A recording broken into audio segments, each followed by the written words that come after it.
দীর্ঘ ৩৩ বছর ৩৪ বছর সরাসরি কোরআন থেকে তাফসির করে আপনাদেরকে শুনিয়েছেন এই ভূখণ্ডের তাফসির জগতের কিংবদন্তি শহীদ মরহুম আল্লামা দেলোয়ার হোসেন সাঈদী রাহিমাহুল্লাহ। আমরা আমাদের আল্লামার জন্য দোয়া করি, আল্লাহ তাআলা মরহুম আল্লামা দেলোয়ার হোসেন সাঈদী রাহিমাহুল্লাহর জীবনের সকল খেদমাগুলোকে আল্লাহ তাআলা কবুল করে নিক। ওনার কবরটাকে আল্লাহ তাআলা কোরআনের নূর দিয়ে মোনাওয়ার করে দিক।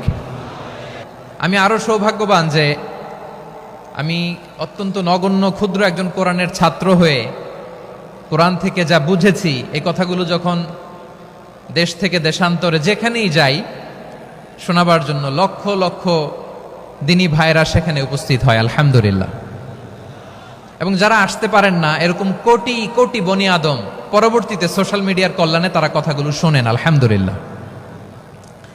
আবার এমনও অনেক আছে যারা আমাদেরকে পছন্দ করেন না, তারাও ডায়েরি খাতা কলম নিয়ে মোবাইল নিয়ে ল্যাপটপ খুলে আমাদের আলোচনা শোনেন।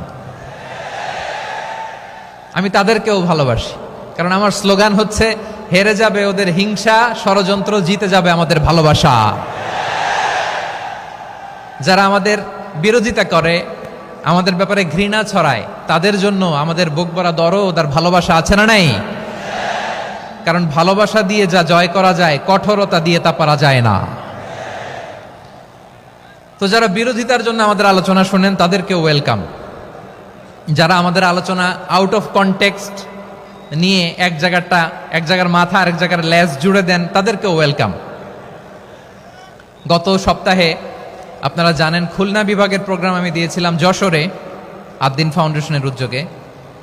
তো যশোরের প্রোগ্রামের এক ভিডিওর পেছনে আমাদের কিছু দিনী ভাইরা 6 বছর আগের এক অডিও ব্যাকগ্রাউন্ডে জুড়ে দিয়ে বিভ্রান্তি ছড়ানোর জন্য সোশ্যাল মিডিয়াতে ছড়িয়ে দিয়েছে। তো তাদের প্রতিও আমাদের কোনো রাগ নাই, ক্ষোভ নাই। তারা হয়তো দিনই তাকাদা থেকেই করেছে, কিন্তু তারা হয়তো বুঝতে পারে নাই এই যে রিসেন্ট আলোচনার ভিডিওর পেছনে 6 বছর আগের অডিও জুড়ে দেওয়া, এটাকে বাংলায় বলে প্রতারণা। কি বলে? প্রতারণা, ধোঁকাবাজি। এখনকার আলোচনার ভিডিও আর ব্যাকগ্রাউন্ডে এডিট করে লাগিয়েছে 6 বছর আগের অডিও। এটারে প্রতারণা বলে, ধোঁকাবাজি বলে। আর বিশ্বনবী বলেন, মান গশানা ফালাইসা মিন্না, the person who deceives us he is not among আস।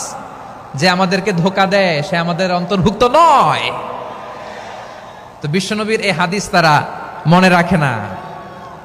তো এই জন্য শুধু বিশ্বনবীর প্রতি সাল্লাল্লাহু আলাইহি ওয়াসাল্লামের প্রতি সেরেফ ভালোবাসা আপনাকে বাঁচাতে পারবে না।